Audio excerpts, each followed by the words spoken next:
자, 저희 성안대학교 창의행성교육센터는 아주 다양한 프로그램을 개발하고 있는데요.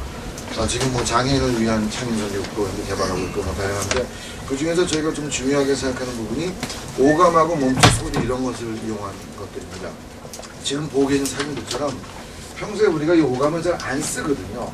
이거를 잘 활용을 해서 천천히 우리 내면의 소리하고 열정 이런 걸 끄집어내는 걸 한번 만들어보자, 이런 것들을 많이 하고 있는데, 그 질문이 대개 어디서 시작을 하냐, 나는 누구냐입니다.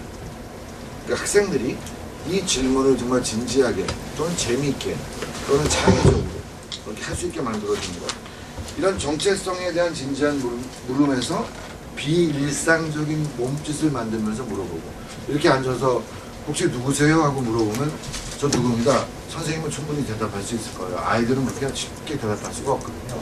그래서 어떻게 끌어내느냐, 이런 것들이죠.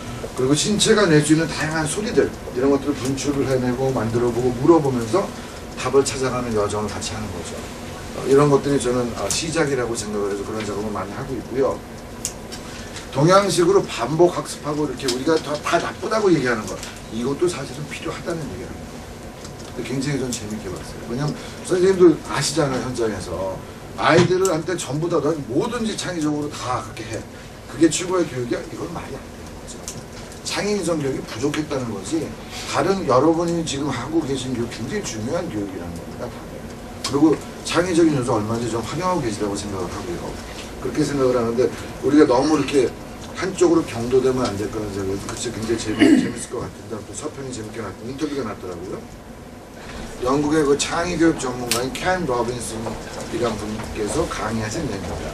그래서 이것이 굉장히 저희한테 좋은 내용이라고 생각이 들어서, 이 사람이 뭐라 그랬냐면, 기존 교육의 패러다임이 18세기 19세기 개봉주의하고 산업혁명에 의해서 산업사회가 요구하는 그냥 똑똑한 생산자들만을 만들어내는 교육을 시도했다는 거죠. 그래서 지금도 공장식으로 애들을 판에 찍어서 그냥 내보내고 있다, 이런 얘기를 하고 있습니다. 그러니까 그 구조가, 우리의 교육이 역시 이렇게 나이 맨 처음에 구분을 딱 해요. 나이별로 해가지고, 그래가지고 교과 구분하고 남녀 구분해가지고 박스에다가, 자, 2010년도에 졸업한 애들 딱 담아가지고 공장에서 완성된 제품처럼 이렇게 교육을 하고 있다, 이렇게 주장을 하고 있는 겁니다. 공장식 주입식 교육, 우리들이 흔히 얘기한 그거죠. 그러니까 주어진 변호사, 의사, 검사, 그 다음에 뭐 교수, 뭐 이렇게 남들이 좀 부러워하는 직업 만들기 위해서 열심히 애들 몰아쳐서 가는 것보다, 그냥 내가 아는, 내 안에 잠재워진 나를 깨운다는 게 무슨 얘기예요? 정체성을 깨워내서 열정을 깨워낸다는 얘기죠. 내가 누군지, 아까 질문 얘기하는, 너 누구냐는 거죠. 난 누구냐. 이걸 아이들한테 질문을 만들고, 그걸 가지고 나를 깨워서 다음 창조적인 직업을 만들어주는 거야. 나는 뭐가 되고 싶니? 너 혹시 뭘 하고 싶니? 네 안에 잠겨진 열정이 뭐냐. 이 끼를 일깨워내는 거야. 이게 바로 오늘 우리가 준비한 창의성 포럼의 주제입니다.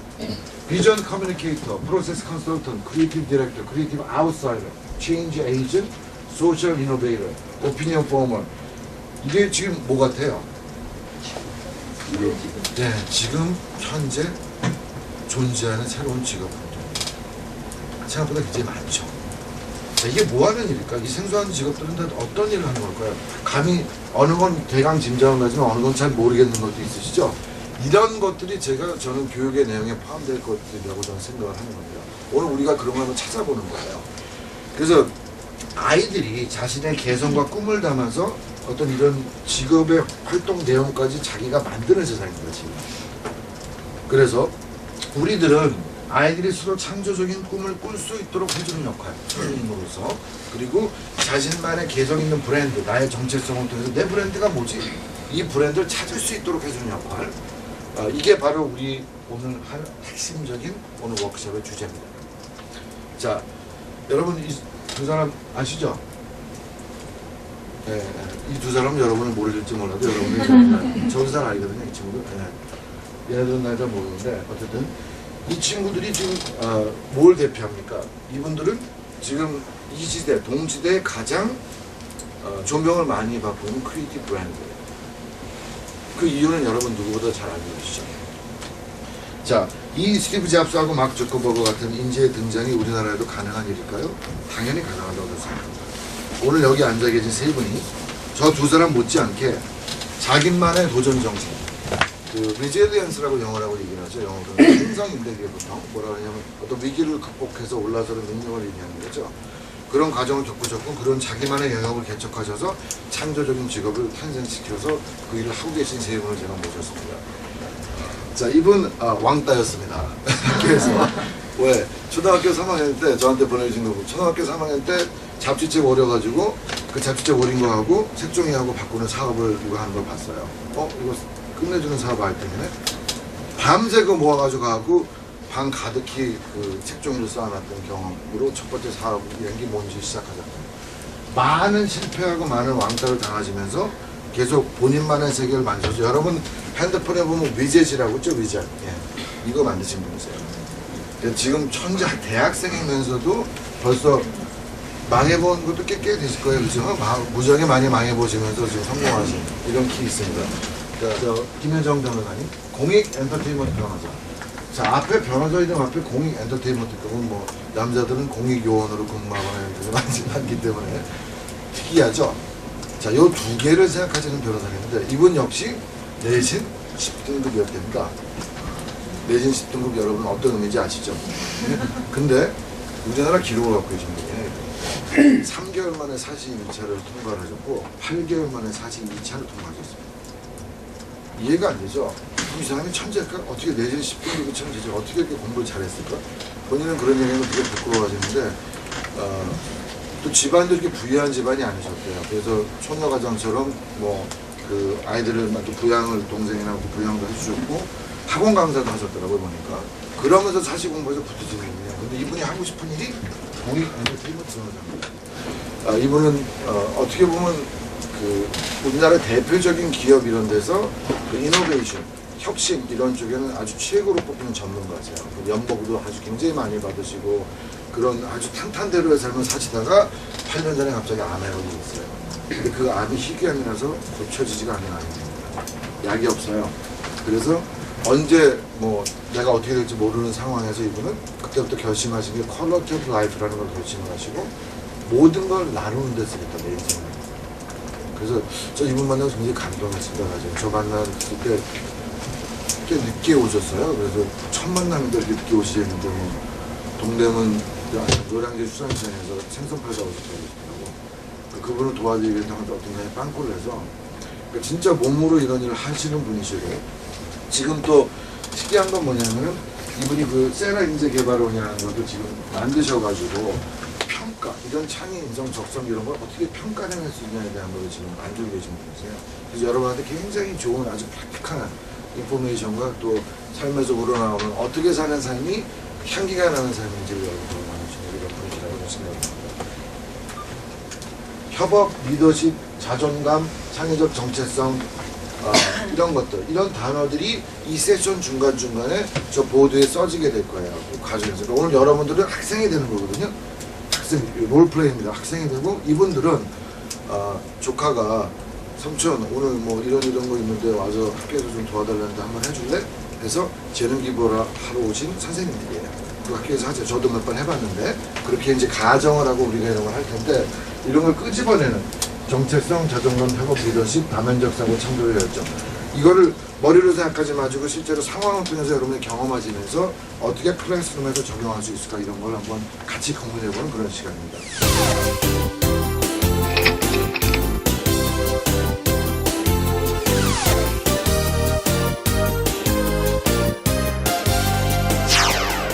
지속 가능한 기부를 위해서 지금 노력하고 있는 김성환이라고 반갑습니다. 네. 퍼실리테이션.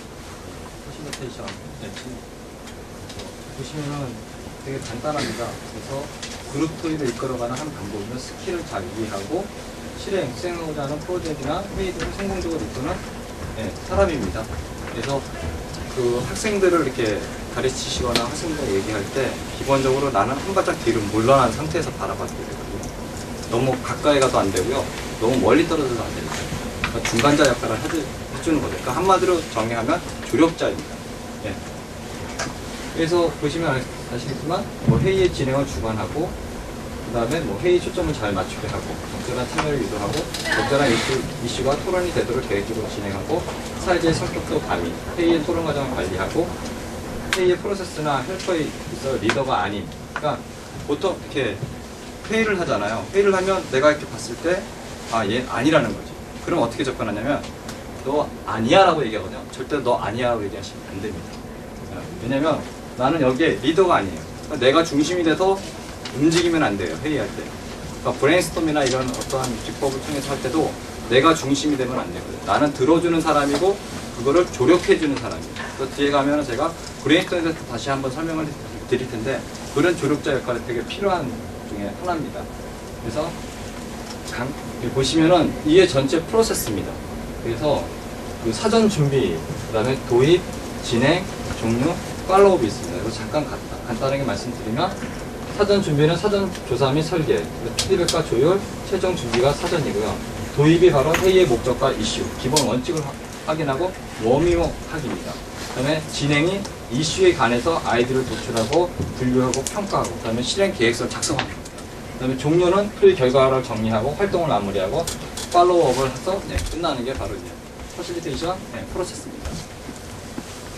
그래서 사전 준비는 회의의 구체적인 의제와 목표를 정하고 최종 결과물, 그다음에 참석자 정보를 알아야 됩니다. 그다음에 여기서 보시면은 그다음에 사전 준비가 진행과 설계인데 사전 준비 최종 점검을 합니다. 위에는 이슈는 제가 한번 읽어보시면 아실 거고 자료를 나눠드릴 테니까 이 워밍업이 되게 중요해요. 그래서 보시면 아이스 브레이킹이라고 썼는데 이게 뭐냐면 아까 제가 처음에 나왔을 때 뭐라고 설명했어요? 여기 계신 분들에게 제가 지속 가능한 기부를 하기 위해서 노력하는 김성환이라고 얘기했어요. 그러니까 아이들과 나와의 소통에 있어서도 아이스 브레이킹, 즉 내 이름을 얘기하는 게 아니라 나의 존재 가치를 얘기하는 거예요. 그래서 아이들에게 교육을 시켜야 됩니다. 너의 장점을, 그러니까 긍정적인 거를 내가 돼서 얘기해 주는 거예요. 그러니까 나는 친구를 잘 웃기는 홍길동입니다라고 얘기하고 이런 식으로. 기본적으로 어떠한 습관이 반복적으로 나에게 주어지는 그 횟수, 즉 63회 이상을 해야지 그게 내 몸에 취득이 되는 거거든요. 63회 동안 걔는 남을 웃기는 홍길동이 되는 거예요. 그거를 계속해서 봐줘야 되고 리딩을 해줘야 돼요. 그게 바로 퍼실리테이터입니다. 브레인스톰을 하면 이제 서로 비난을 합니다. 비평을 해야 돼 비난을 합니다. 그러면 어떻게 하냐면 저는 제 마음속에 하트를 드려요. 그래서 가슴에다가 하트 하나 붙여주고 또 하면 하트 붙여주고 그래서 3개면 아웃입니다. 나가는 거예요, 이 사람. 내 하트 3개를 가지고서. 그리고 5분 후에 있다가 다시 들어옵니다. 근데 그 사람이 다시 떠들잖아요. 그러면 여기다가 마스크를 붙여줍니다. 브레인스톰을 왜 그렇게 해야 되냐면 이 한 사람이 그 올바르지 않은 브레인스톰을 진행하다 보면 이 주변에 있는 사람들이 거기에 다 몰입이 되거든요. 그러면 실질적으로 문제 해결 능력이 상당히 많이 떨어져요. 그래서 브레인스톰 할 때도 좀 이노베이션한, 그러니까 크리에이티브한 방법을 자꾸 연구하셔가지고 적용을 하셔야 됩니다. 경영을 할 때 그 기업의 문제점을 가지고서 측정을 해서 그거를 극복하는 프로그램과 그 회사의 장점을 살려서 프로그램 하는 거를 보면 장점을 해서 올라간 수치가 보통 36% 그리고 그 부정적인 거를 극복하면서 올라가는 성장률이 14%밖에 안 돼요. 거의 2배 수준입니다. 그러니까 긍정적인 거를 부정적인 걸 찾아내려고 노력하지 마시고 긍정적인 걸 찾아내셔가지고 그거를 극대화시켜 주십시오. 그러면 아이들이 크리에이티브한 사람이 됩니다. 여기 계신 분들의 학생들과 또 이렇게 지속적인 관계를 가질 수 있는 그런 루트를 좀 찾으셔야 됩니다. 그래서 계속적인 좋은 자가 돼야 돼요. 좋은 자. 그래서 팔로우 해서 마지막으로 끝나는 겁니다. 이상 또 프레젠테이션을 말씀드렸습니다. 감사합니다.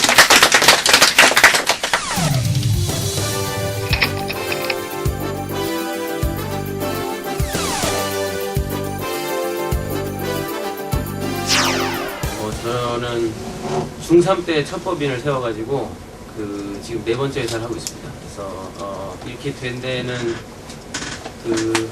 히스토리를 빨리 하면 초등학교 3학년 때 친구들이 그 당시에 달려라 부메랑 미니카가 유행했거든요. 만화 영화가. 근데 거기에 미니카를 그때 막 문방구에서 팔았어요. 근데 그 미니카를 그냥 하나씩 사기는 너무 비싸니까 애들이 그 표지를 모으는 거를 표지를 복사해서 서로 물물 교환을 하면서 놀았거든요.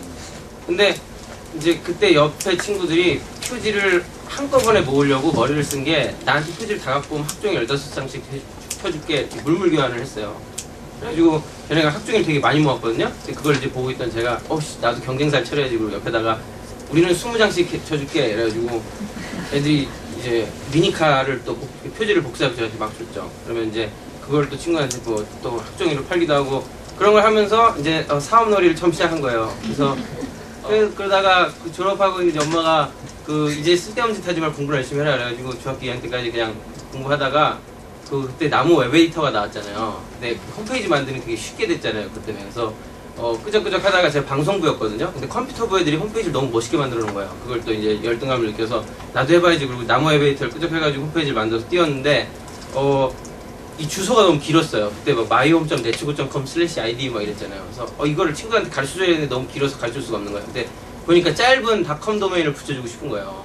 그래가지고 그거 등록하는 방법을 미국에 막 공부를 해가지고 영어도 모르고 이러니까 그냥 뭐 이렇게 사전을 봐가면서 이제 해석을 해가지고 등록을 했어요. 근데 그랬는데 그때 이제 도메인 등록하는 방법을 그렇게 해서 이제 배운 거죠. 그래서 제 방송 홈페이지에다 그 주소를 붙여주고 근데 이제 나무에 맞들렸어요. 그 홈페이지 만드는 거에. 이제 그러면서 뭘 만들까 하다가 .com 도메인 등록이 이제 제가 굉장히 어렵게 했으니까 막 번역해가면서 그래서 한국 사람들한테 좀 쉽게 소개하는 페이지를 만들어야 되겠다 해서 그 .com 도메인 등록 방법 이렇게 해서 홈페이지를 하나 만들어서 띄웠는데 여기 사람들이 되게 많이 오는 거예요. 그래서 막 게시판도 달아주고 뭐 도메인 뉴스도 올려주고 했더니 하루에 5,000명씩 오는 사이트가 됐거든요. 그러다가 .com 도메인 등록을 그럼 내가 대행해주겠다 그랬어요. 학교 갔다 와서. 물론 이제 저는 그때 40살이라고 속였거든요. 사이트다가. 그래서 이제 신뢰를 갖게 하려고. 그래서 사람들이 거기다 등록 신청을 한글로 홍길동 이렇게 신청하면 학교 갔다 와서 제가 HONGGIR 이렇게 번역해가지고 등록해주고 등록비 저한테 70불 내면 그대로 70불 해갖고 뭐 중간에 띄어먹는 거 없이 그냥 서비스를 했어요. 우리 사이트에 오는 거 고맙다고. 근데 사람들은 이게 자동인 줄 알았던 거예요. 자동 시스템인데 알고 보면 제가 수동으로 학교 갔다 와서 하는 건데 처음에 한 5-6개 하다가 나중에는 이제 40-50개씩 쌓여 있었거든요. 그러면 하나에 30분씩 걸리니까 거의 뭐 새벽까지 이걸 해야 되는 거예요. 도저히 못하겠다 이제는. 그리고 이제 포기하려는 찰나에 도메인 뉴스가 떴는데 도메인 등록이 미국 회사의 독점에서 전 세계 경쟁으로 풀린다 그런 기사가 떴어요. 그래서 그걸 보는 순간 이거 우리도 해야 되겠다. 우리 사이트에 그거 붙여야 되겠다 싶어서 이제 뭐 알아봤더니 캐나다에 있는 등록기관에서는 그냥 팩스 한 장만 넣으면은 리셀러 자격을 줬어요. 뭐 대단히 어려운 과정이 아니었고 그래서 그걸 이제 제가 또 막 써가지고 보냈더니 그 200불만 거기다 예체하면 됐거든요. 예체해놓고 했는데 또 개발을 제가 할 줄 모르니까 프로그래밍을 그 사이트에 올렸어요. 커뮤니티에다가 이거 개발해 주실 분 구합니다 했더니 서울대 의대 다니던 형이 알바로 이제 해준다 그래갖고 또 엄마를 꼬셔가지고 이제 알바비 100만원을 되게 해가지고 그걸 이제 그분을 시켜가지고 개발 시스템을 만들어가지고 딱 사이트에 붙였더니 드디어 이제 자동이 된 거죠. 근데 사람들은 원래 여기다 많이 등록을 하고 있었으니까 경쟁으로 풀린 이후에도 계속 와서 등록을 해주는 거예요. 그리고 그때 가격이 개당 70불이었는데 저희가 18,000원에 풀었거든요. 그 원래 원가가 10,000원밖에 안 했어요. 근데 막 이제 전화가 와요. 경쟁사들이 너 뭐냐 해서 저희 중3이라 눈에 뵈는 게 없어요. 뭐 이러고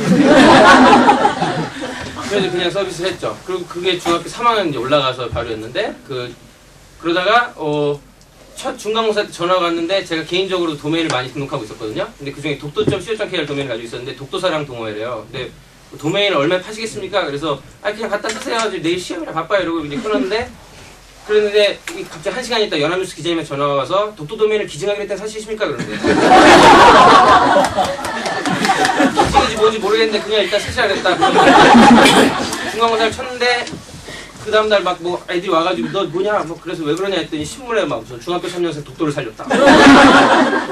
그거 하다가 결국 그게 고3 때 망하고 대학교 때 한 번 냈다 또 망하고 대학교 3학년 마치고 했던 회사가 이제 위자드웍스라는 그 위젯 회사고요. 지금 네이버 다음 블로그 사이드바에 보시면 시계나 날씨 뉴스 같은 거 붙어 있잖아요. 그거 대부분을 저희 회사에서 개발하고 있고요. 그래서 지금은 뭐 그런 핸드폰과 위젯 뭐 그런 걸 만드는 업계 1위 위젯 회사가 됐습니다.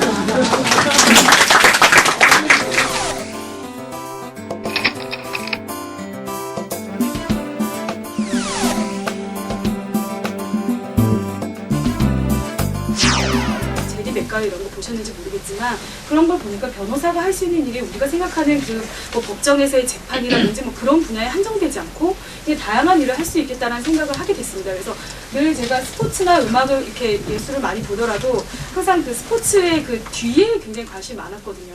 항상 이 월드컵을 열광하고 끝나고 나면 저는 굉장히 관심이 많았던 게 이 선수들이 각각 어떻게 트레이드가 될까, 이게 어떻게 해외에 어떻게 계약을 해서 나가고 국내에서 항상 그 야구 시즌이 끝나고 나면 그 뒤에 항상 이 FA 선수들이 어떻게 될 것인가 이런 데 굉장히 관심이 많아서 이 스포츠 공익 관련 엔터테인먼트라고 사실 연수원에 들어가서 연수원 교수님들이 각자 자기가 하고 싶은 분야를 써내라 그래요. 그래서 대부분 저희가 딱 3개로 정해져 있습니다.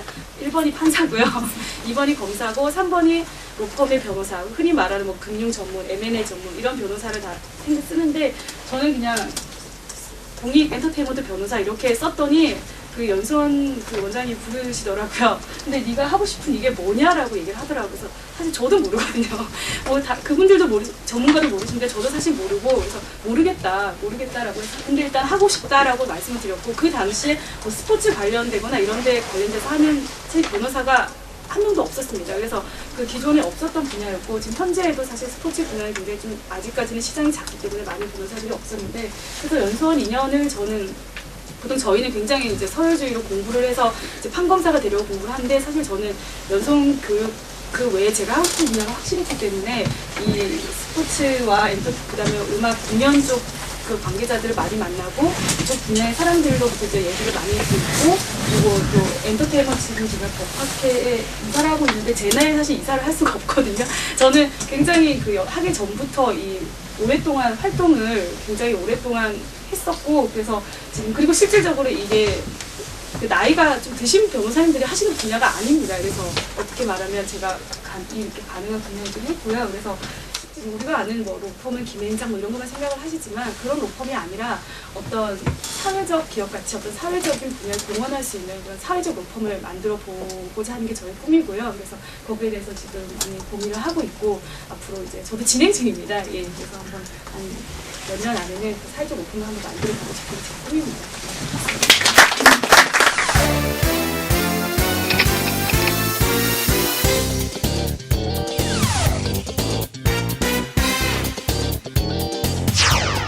왜 시작했냐면 제가 이제 그 소셜 네트워크를 보니까 이렇게 이제 보니까 트위터는 넓게라고 얘기를 해요. 페이스북은 깊게 사람을 새긴다고 얘기하더라고요. 그래서 제가 좀 단골입니다. 그래서 그럼 난 트위터에서 사람을 깊게 만날래. 네, 그것도 사회적으로 역할을 좀 해주는, 그러니까 사회적 기부나 사회적 기업을 역할을 하시는 분들에게 만나볼래 해가지고 트위터 제1호 여행자라고 제가 붙인 겁니다. 네. 그래서 지금까지 한 100분 좀 넘게 만났어요. 만나서 그 사람들이 가지고 있는 철학과 사고, 그다음에 그 사람들이 얘기하는 인생 들으면서 트위터를 통해서 조금 많이 저 스스로가 좀 성숙된 사람이 됐지 않았을까 하는 생각이 좀 듭니다. 조금. 세라라는 걸 지금 현재 개발하고 있는데 세라가 뭐냐면 스트레이티지에서 S, 엠파스에서 E, 그 다음에 R이 리질리언스입니다. 그 다음에 A가 어치먼트입니다. 그래서 4가지를 저희가 지금 사람이 토익과 토플이 900점이 인성의 900점이 될 수 없다는 거예요. 그래서 인성을 측정하는, 그러니까 인간의 밸류를 측정하는 거를 저희가 지금 준비 중에 있어요. 그걸 왜 하냐면은 크게 2가지 이유 때문에 합니다. 하나가 뭐냐면 12 법칙이라는 게 있어요. 그게 무슨 얘기냐면 우리가 흔히 사람들을, 그러니까 우리가 글로벌적으로 영향을 준 사람들, 그러니까 뭐 간디나 예를 들어서 피카소나 뭐 그런 사람들이 10 법칙이에요. 그 뭐냐면 10년 동안 자기를 개발하고요. 능력을 10년 동안 발휘를 합니다. 그리고 나머지 10년 동안은 그 20년 동안 쌓은 노하우로 다른 분야를 업그레이드 시키는 역할을 해요. 그게 12 법칙이라고 얘기하거든요. 바꿔서 얘기하면 무슨 얘기냐면은 저희가 저희 시스템을 만들어서 제2의 김연아, 제2의 빌 게이츠를 우리나라에서 만드는 겁니다. 그래서 이 친구들이 무엇을 잘하고 무엇을 못하는지, 그러니까 스펙 외의 것들을 저희가 검증을 하는 겁니다. 그래서 만약에 여기 계신 분들이 크리에이티브한 행동을 학생들이 하잖아요. 그럼 저희 쪽 시스템에 들어오셔서 그거를 등록을 해주시면 그 아이의 리더십, 그다음에 커뮤니케이션 능력, 문제 해결 능력, 뭐 등등등등 해가지고 저희가 측정을 해드립니다. 그러니까 인간에게 수행할 수 있는 게 수행 평가를 할 수 있는 게 50가지가 되는데 그 중에 개인을 측정할 수 있는 게 20가지예요. 그 20가지를 저희가 지수화를 시킵니다. 그 지수화를 통해서 이 사람의 꾸준하게 접근해서 그 시스템에 들어와서 그거를 저희가 분석하는 그런 일을 지금 하고 있습니다.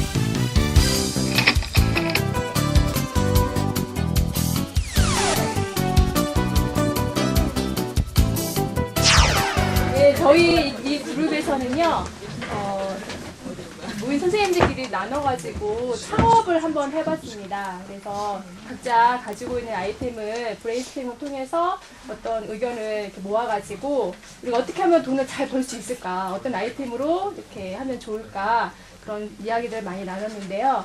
저희는 이제 이렇게 3명이 한 그룹이 되어서 교육 컨설턴트 역할을 한번 그런가 관련된 일을 한번 해보자라는 생각을 했고요. 그래서 저희 그 회사명은 SDC예요. 스쿨 디자인 컨설턴트라고 급하게 하나 지어가지고 SDC라고 했습니다. 저희 사업 아이템은 뭐냐면요. 선생님들이시니까 그 연구학교나 그런 시범학교나 국가정책학교에 얼마나 많은 잡무와 얼마나 많은 에너지를 쏟아야 하는 일들이 굉장히 많이 있잖아요. 그러니까 소모적이라고 생각되어지는 어떤 예쁘게 만들고 교재 만들고 그 주제에 관련된 교구 만들고 애들 파일 집어넣고 우리는 이제 교사의 교사이기 때문에 학교의 어떤 구체적인 어떤 일들을 저 숙적지를 잘 알잖아요. 그래서 어떤 파트너십 관계를 가지고 이 일들을 쭉 그 연구 그 시범학교 기간 동안 같이 가는 거죠. 저희 회사에 입사를 하려면 기본적으로 이제 그런 디자인이나 어떤 그런 마인드가 많이 기술적으로도 있고 그런 사람들을 많이 뽑아야 되겠죠. 네, 여기까지입니다. 제가 짧아서 구체적인 이야기들을 좀 많이 못했어요. 네.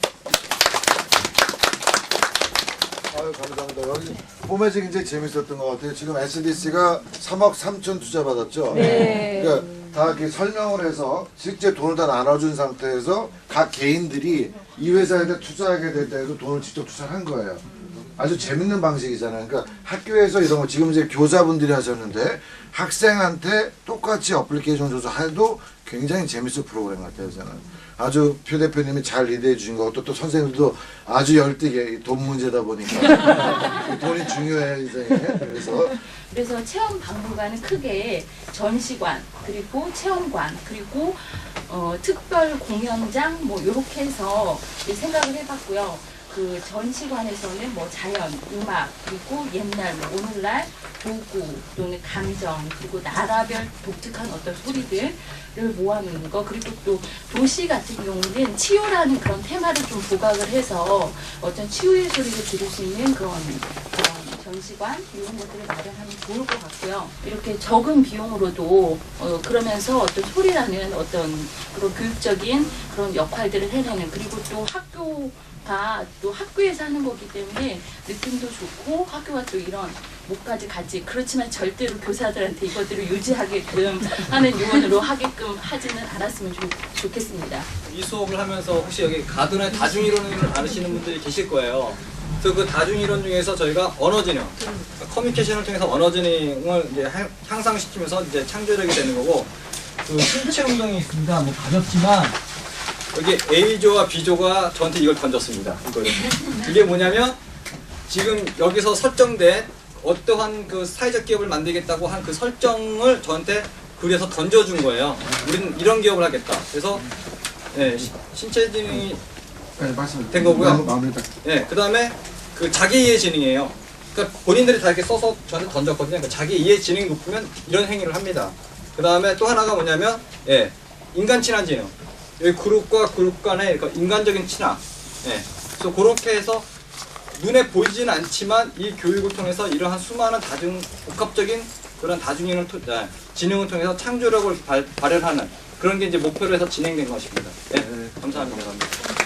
자, 사전 활동으로 케이스를 갖다 여러분이 하셨죠. 사전 활동에서 현장 학습에서 이런 식으로 한번 1시간 동안 세션을 해봤어요. 그 다음에 미진한 게 많이 남죠. 항소할 수 있잖아요. 이건 아닌 것 같다. 돈이 문제가 아니라 이건 사람을 설명하는 건데 그리고 내가 치료기만 받냐 뭐 이런 것부터 시작해서 이런 게 있을 수가 있고 이쪽에서는 거꾸로 여기서는 그거 왜 줘야 되는데 내가 왜냐하면 본인이 뭐 머리도 안 감고 다녔고 뭐 지저분하게 다니고 왕따 당할 만한 행동을 했고 이런 의견들이 계속 이렇게 올라갈 수가 있겠죠. 그렇죠? 자, 학생들한테 이걸 갈등을 어떻게 해결하는 인성교육. 조금 아까 나왔죠. 남의 얘기를 들어준다는 거지 공감 능력이라든지 그다음에 그럴 수 있다고 롤을 바꿔 여기서 이제 들어갈 수 있는 게 뭐가 있냐면 롤플레이 사이코 드라마 이게 들어갈 수가 있습니다. 상대방의 입장이 돼볼 수가 있죠. 보조자라 그래서 내가 원고의 어머니가 돼볼 수가 있고 내가 피고의 아버지가 돼볼 수가 있고 내가 피해자가 다 아시죠 여러분. 그런 간단한 역할과 특징만 가지고도 이런 법정 드라마 같은 것은 굉장히 창의 인성 쪽에 쓰여질 때가 많을 것 같아요. 제가 보기에는. 그들에게 그런 자기 주변의 환경에서 관찰력을 키우고 내가 뭔가 개선할 수 있는 부분을 발견해서 그거를 표현해내고 남들 앞에 발표하고 하는 전반적인 훈련이 저는 굉장히 크리에이티브에 도움을 주지 않을까. 지금 여기 그림에 보이시죠? 예, 보이시죠? 가까이 계신 뭐 보셨어요? 빨간 바탕. 뭐 보셨어요? 빨간 바탕? 뭐 보셨어요? 네? 장문? 퍼즐. 보십시오.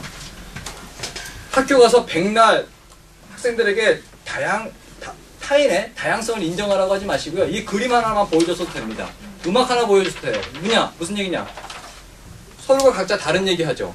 이게 바로 다양성입니다. 이거를 인정하게 하려고 하기 위해서는 이러한 수업을 끊임없이 해주셔야 돼요. 말보다는 행위를 통해서.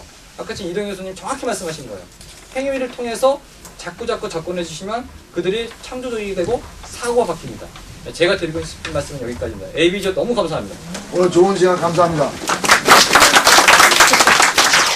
세상에서 연합뉴스 게임에 들어가서 도민을 기증합니다. 보시겠습니까?